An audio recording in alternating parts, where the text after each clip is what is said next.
In 2024, the world turned its attention to a man whose violin has filled concert halls, city squares, and hearts for decades, André Rieu. Known affectionately as the King of the Waltz, the Dutch violinist and conductor celebrated his 75th birthday, marking over 50 years of enchanting audiences and reimagining classical music for the modern era. His story is one of talent, daring innovation, cultural debates, and an unwavering love for music that continues to this day. André Léon Marie Nicolas Rieu was born on October 1, 1949, in Maastricht, Netherlands, the third of 6 children in a household where music wasn't just appreciated, it was a way of life. His father, André Anton Rieu, was the conductor of the Maastricht Symphony Orchestra, so the language of melodies and harmonies surrounded young André from his earliest days. By the age of 5, he had picked up the violin, showing a natural gift that couldn't be ignored. But even then, he didn't want to simply follow in his father's footsteps. He wanted to create something unique, his own sound, his own world within the classical tradition. His training was rigorous and shaped him into a true virtuoso. He studied at the Conservatoire Royal in Liège and then at the Conservatorium Maastricht from 1968 to 1973, working with celebrated teachers like Joe Yuda and Herman Kribbers. From 1974 to 1977, he honed his craft at the Music Academy in Brussels under André Gertler, graduating with top honors and receiving the prestigious Premier Prix from the Royal Conservatory of Brussels. After his studies, André joined several ensembles, including the Limburg Symphony Orchestra, but his ambitions stretched far beyond playing second fiddle in someone else's vision. He dreamed of making classical music vibrant and alive, something that could connect with anyone, anywhere. In 1987, that dream took shape. Rieu formed the Johann Strauss Orchestra, starting with just 12 musicians. Their debut concert took place on January 1, 1988, a modest beginning for what would become a global phenomenon. His passion for the waltz was sparked during his student days when he performed Franz Lehar's Gold and Silver Waltz. The audience's delighted reaction lit a fire in him.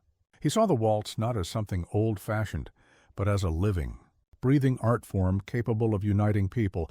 Rieu fused classical performance with theatrical flair, grand staging, emotional storytelling, and light-hearted joy, all while playing his treasured 1667 Stradivarius violin. He took what many saw as stuffy concert music and transformed it into vibrant celebrations. Rieu's vision worked. His orchestra expanded to 50-60 musicians, and together they toured across Europe, North and South America, Japan, Australia, and New Zealand, performing to audiences who might never have set foot inside a concert hall. But international fame brought unexpected challenges. In 2017, André Rieu and his production company faced a legal dispute in the Netherlands over alleged violations of child labor laws. Authorities claimed that children had appeared on stage after legally permitted hours during one of his shows. Rieu's team argued that the children were brought in by a third-party organization and that their brief appearances after 11 p.m. did not constitute employment. The court agreed. The $116,000 fine was lifted and no penalties were imposed. The case made national headlines, serving as a reminder of how complex legal responsibilities can be when artistry involves younger performers. André Rieu's concerts are a feast for the senses. Dancers swirling in elegant costumes, fountains, theme sets, and theatrical lighting. Millions of fans love it. But classical purists have often raised their eyebrows. Some critics argue that his concerts focus too much on spectacle, labeling his approach too sentimental or even kitsch. In 2011, a Washington Examiner writer famously called him the king of classical kitsch, accusing him of simplifying masterpieces for mass appeal. Rieu sees it differently. He believes classical music should welcome, not intimidate, audiences. His goal is to open the door wider, blending musical excellence with joy and accessibility. And with his concerts consistently selling out massive venues around the globe, it's hard to argue with his results. Another frequent critique is that Rieu has turned classical music into a commercial spectacle. His stage designs often include ice rinks, gold carriages, fountains, and lavish costumes. Critics fear these visual flourishes might overshadow the music itself. Rieu, however, is unapologetic. For him, beauty, emotion, and theatricality enhance the experience. He wants people to feel classical music, not just listen to it. His vision has brought millions of new listeners into the fold, many of whom might have otherwise never discovered the waltz. In 2018, he performed in Tel Aviv, Israel, and found himself at the center of a cultural controversy. Palestinian cultural groups urged him to cancel, arguing that foreign performances could be used to distract from political tensions. Rieu's response was simple. "I'm a musician, not a politician.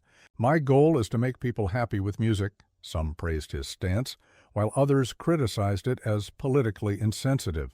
The debate illustrated the difficult line artists often walk when performing on the world stage, where music and politics sometimes collide unexpectedly.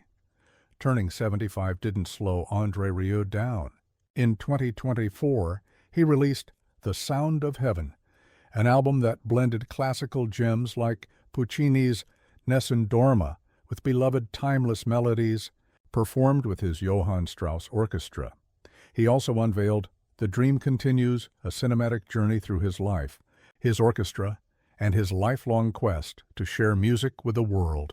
It wasn't just a look back. It was a celebration of a dream still unfolding, even a brief illness earlier in the year, which forced him to postpone some concerts, couldn't keep him off the stage for long.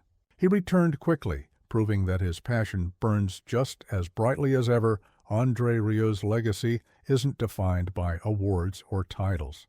It's defined by the millions of people he's introduced to classical music, the stadiums he's filled, and the joy he's spread across continents. His work stands at the crossroads of tradition and innovation, proving that music can evolve and still remain deeply moving. At 75, André Rieu is not just looking back at his remarkable career. He's still writing new chapters, one waltz at a time. If you enjoyed this journey through André Rieu's extraordinary life, make sure to like, subscribe, and tap the bell icon so you never miss more timeless stories from the world of music.